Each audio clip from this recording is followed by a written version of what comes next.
Hey, how's it going? Today I wanted to talk to you about something that I find utterly fascinating, and that is this idea of the sweater curse.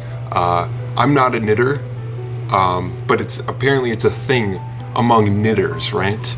That it's the belief that if you begin to knit a sweater for your significant other, that will curse that relationship to end. And the thing I find so interesting about this, well, first of all, 15% of active knitters have said that they have experienced the sweater curse, and 41% consider it a serious curse. Like they believe it's a possibility that it should be taken seriously, this sweater curse. This is the thing I find really interesting about it, though. The sweater curse is not a superstition. It's not a superstition governed by paranormal forces, but rather as a real-world pitfall of knitting that has rational explanations.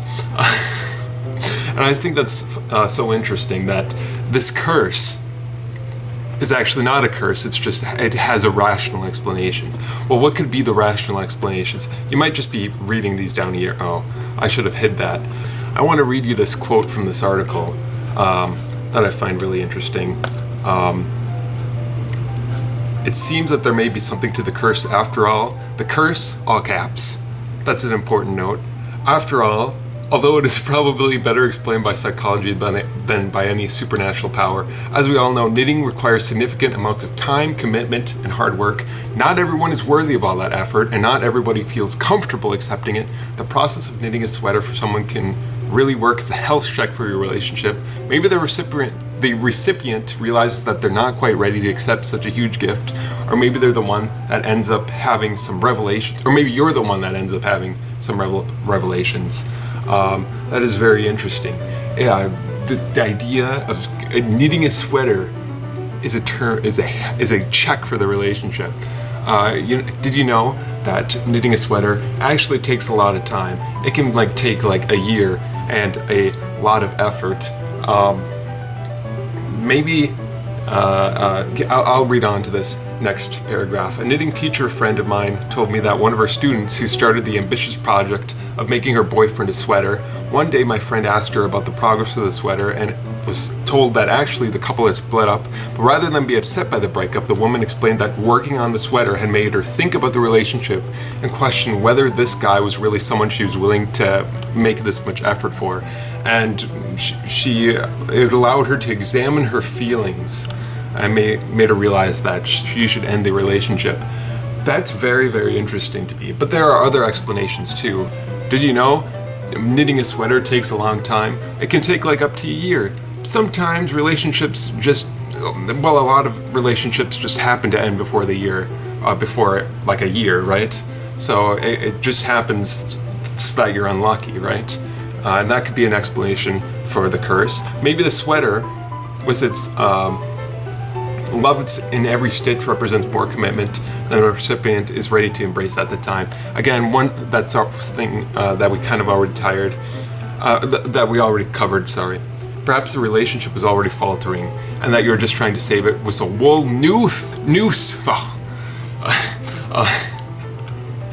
Anyways, yeah, a rescue mission. You subconsciously realize that you think the relationship is about to end, so you try to save it with this big act of effort to this other person, but it just ends naturally. And this article is just brutal. Sweatshirts are itchy. Maybe you're just knitting is just really, really hideous. Maybe your significant other just realizes how much you are into knitting and is turned off by that. Maybe that's it. And here's how they say how to avoid the boyfriend sweater curse. You should start small with just hats and scarves and mittens and work your way up to complex sweaters. This is something I find very interesting in this article. Some knitters may even choose to wait until marriage before making a sweater for the significant other. A prenuptial agreement otherwise.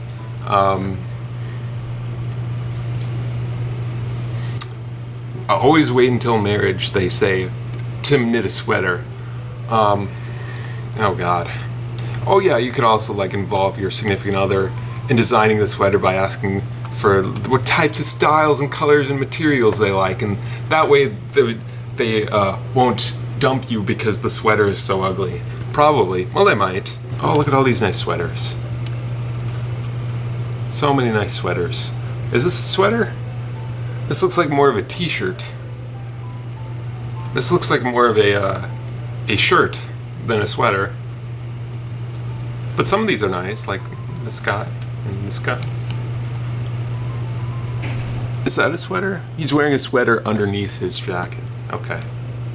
I think this video had some point, but I don't know if I made the point. Well, basically, I just think that it's very interesting that there's a curse that has a rational explanation. There's a rational curse, and that is something that you don't come across every day. That a curse that can be explained by rationality. Actually, I don't know why I need to know this because I don't knit, but okay, there you go.